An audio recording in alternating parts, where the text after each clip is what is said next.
and come on in and look at this beautiful spring decor I'm going to show you how to make today. I'm going to take you step by step. I'm going to show you different techniques. None of them are very difficult, but all of my videos, you're going to learn something new. If you like doing projects like that, look how pretty this is. Please subscribe to my YouTube channel, Decoupage D.I.Y with Joan-Marie Domino. You're going to take ordinary things I get from the Dollar Tree, ordinary napkins, and transform them. Please share these with your friends, give me a thumbs up, and drop a comment. I always love to hear from my friends and my crafting folks. So let's get started and making something that's so beautiful. You're going to be proud to hang this up in your home. Take a look at that. All right, let's get started. First, we're going to take a Mod Podge and we're going to put it all inside the picture frame like that. We obviously are not going to be using this Merry and Bright for Christmas. We're transforming this for something we can use in the spring. So I'm putting a nice big thick coating on there because I'm hoping I'm going to be able to put the insert. I think it's going to work. Next, I'm going to do the frame. Look how beautiful this napkin is. I got it from Vippy's Designs. It's called Pressed Flowers. Well, that's pretty much what it looks like. So I'm cutting the napkin or tearing the napkin in about 1-inch strips, maybe a little bit more, and you're going to need 2 panels. Next, I want to separate the napkin. Remember, with decoupage, we only use the top printed ply, just like that. So you want to do a pretty nice pile of them and put them off to the side, and we can start to adhere them to the frame itself. Now, normally what I do is I take my Mod Podge from a big container and I put it into little containers, and I do that because I want it to stay fresh. I'm going to be using an angle brush, as you can see, and I'm going to start to put the napkin down. I'm going to place it, then I am going to put Mod Podge all the way around on the top and on the sides, the inside and the outside, because this way the napkin is going to wrap all the way around. And that angle brush works so good at pressing the napkin down like that. And don't be concerned about the napkin being on the inside of the frame. We're not going to see that anyway. So what I love about this is I don't have to go ahead and decal, using the water decal method on every individual flower. It absolutely worked perfect on this frame to just take little strips like that and just take your Mod Podge and glue it down. So I was kind of careful about placement because I wanted to make sure that all of the flowers went along with the flowers next to it. And of course, there is no real even pattern.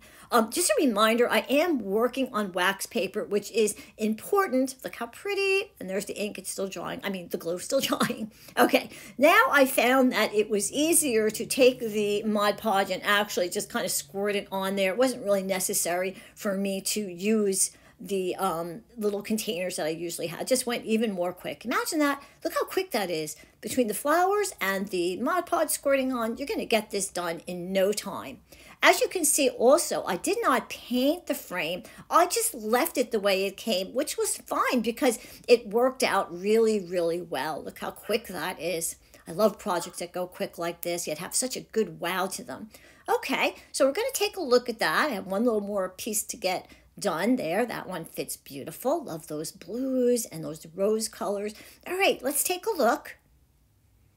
Oh, it's so pretty. Looks hand painted, right? There was no reason for me to paint that frame at all. It looked perfect like that. Now that the inside is dry and the frame is dry, we're ready to work on the inside part. And what I did is I cut a piece of cardstock. It's just index weight cardstock to the size of the center. Now, this napkin is what I'm using. It's got a little secret. Wait till you see. When you open it up, and I'm going to flip it down, you have 2 panels that make a beautiful, adorable picture of 3 bunnies and a duck, and they're inside a hutch. And I'm going to use that as my insert, and I'm going to put it onto the cardstock. Now, first thing I need to do, of course, is to remove the top layer. I'm using a Mod Podge. Remember, we only use the printed layer of the napkin. I'm going to line it up. Looks very, very good. Now, I'm going to be using the iron on. There's my iron. This is how you turn it off and on. I'm using the highest setting, and when it's green, it's ready to go. Now, I'm putting down a piece of saran wrap. You know why? That's going to be my adhesive. But as you can see, I'm also working on top of a silicone mat. This just makes this technique work so much better. Okay, baking parchment on top, iron's ready, and now I'm going to go over the whole napkin on top of the cardstock. So what's happening?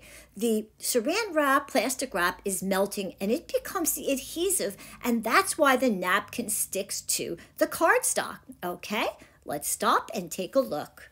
Now we're ready to remove the cardstock from the silicone sheet. Look how easy it is to do it. I highly recommend doing the iron-on, especially on cardstock, on top of a silicone sheet. Now we have to remove the edges, that plastic and that extra little piece of napkin that's hanging over both sides. And all I'm using is a regular scissor, and being it's been on the mat, it's actually very easy to pull off some of that plastic too. That's why I love using that silicone mat.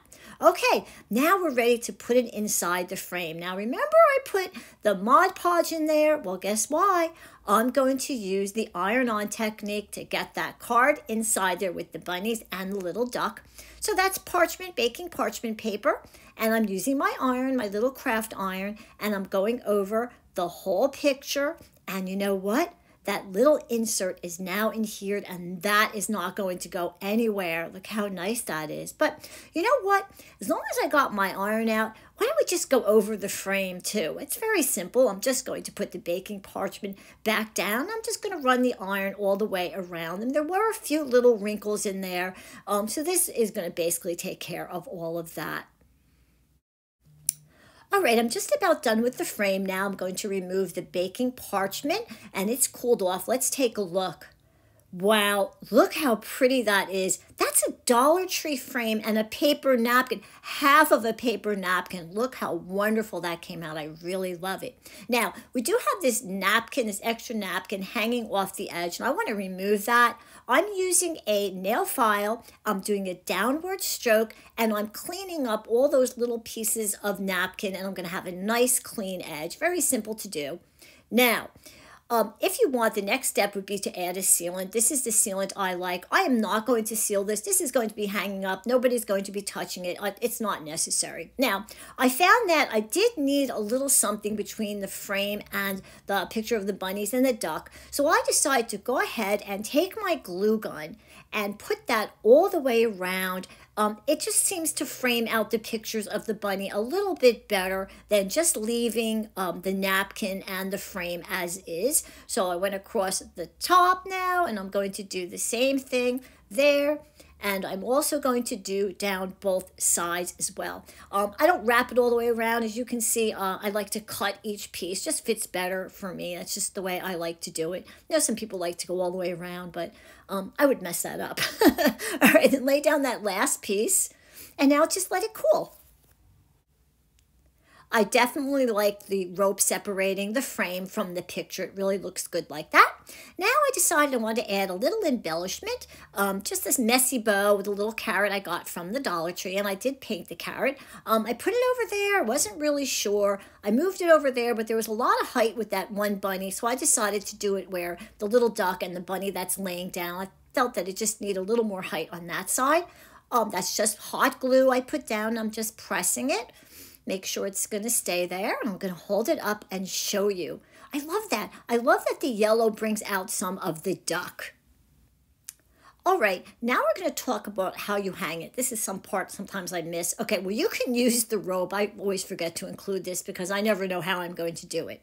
Anyway, all right, so our picture is completely done. Again, I cannot believe this is Dollar Tree. This definitely looks like something you could buy at maybe a craft fair or in one of those little specialty shops. No, this was just a napkin and some Mod Podge. I hope you enjoy this simple project and you're going to give it a try. And if you like these kinds of projects, please subscribe to my YouTube channel, Decoupage D.I.Y. with Joan-Marie Domino. Give me a thumbs up, share it with your friends, and leave a comment. I always try my hardest to answer everybody's comments. I have a Facebook page where you can see more of my work and a group page where you can make your decoupage projects, maybe using some of the things that I used in my videos, and you can share them right along with mine and other members. Thank you so much for watching.